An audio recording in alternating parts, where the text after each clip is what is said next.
उदाहरण 2, हल कीजिए 3x माइनस 4 बटे 2 बड़ा है या बराबर है x प्लस 1 बटे 4 माइनस 1 से। और इस हल को बच्चों हमने संख्या रेखा पर भी आलेखित करना है। संख्या रेखा को हमने छोटी कक्षाओं में पढ़ा हुआ है। तो पहले इसको हल करते हैं।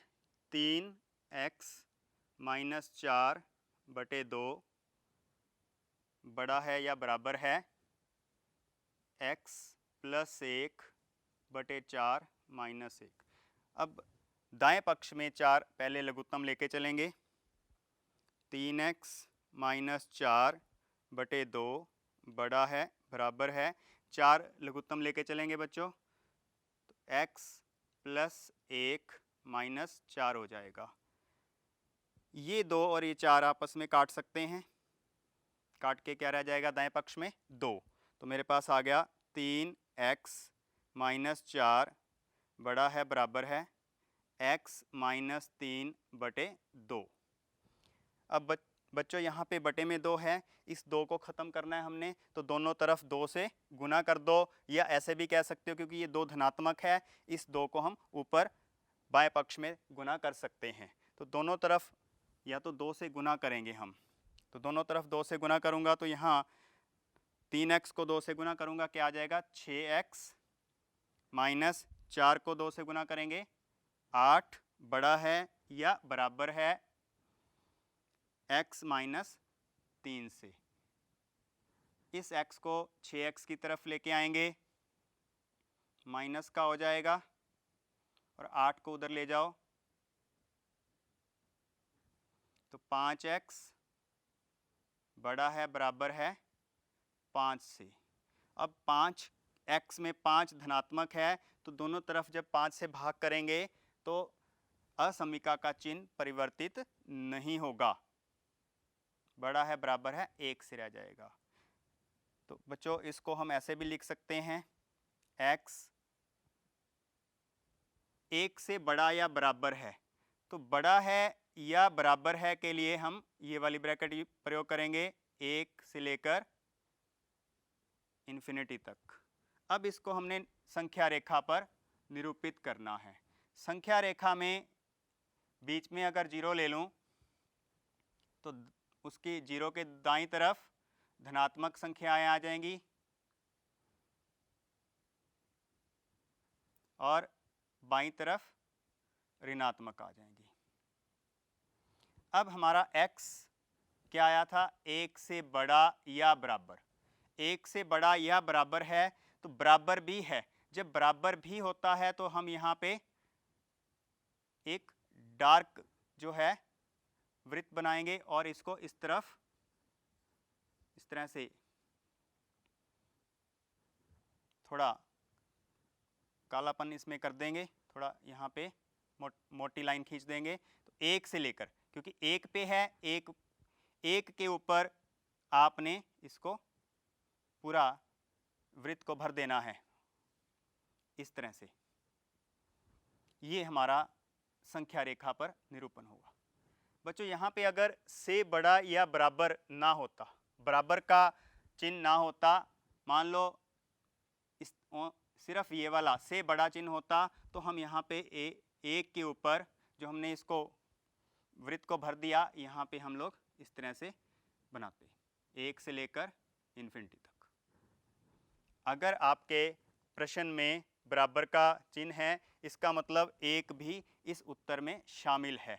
जब 1 भी इस उत्तर में शामिल है तो उसको दिखाने के लिए हम यहाँ पे इसको डार्क करेंगे।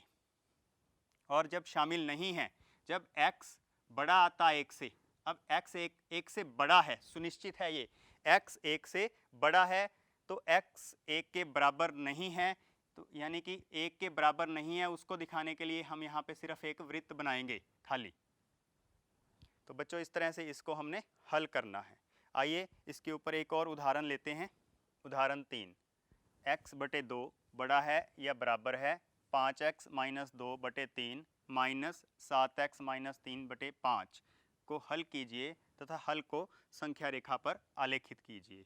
इसको हल करना है और हल को संख्या रेखा पर आलेखित करना है।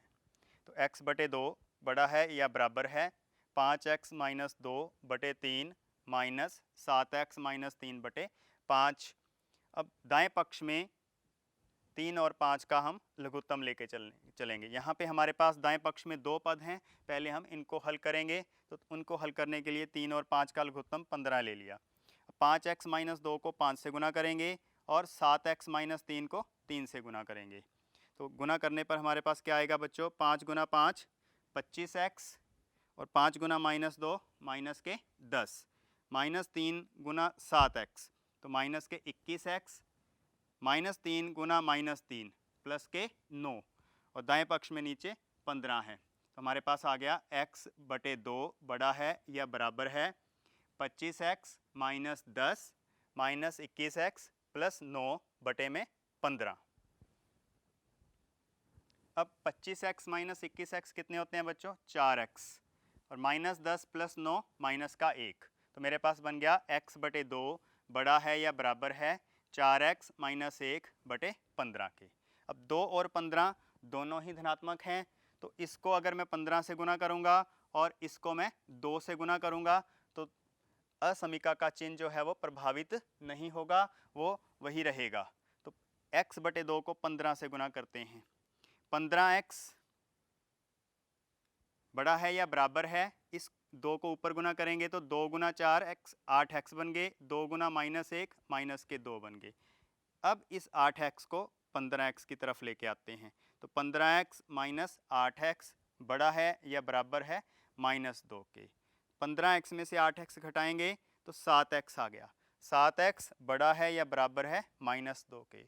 अब बच्चों हमने यहाँ पे x के मान निकालने होते हैं, तो x का मान निकालने के लिए दोनों तरफ हमें 7 से भाग करना है और 7 एक धनात्मक संख्या है यहाँ पे। तो धनात्मक संख्या से भाग करने पर ये बड़ा है या बराबर है का चिन्ह वही रहेगा। तो x बड़ा है या बराबर है माइनस 2 बटे 7 बन गया। x बड़ा है या बराबर है माइनस 2 बटे 7।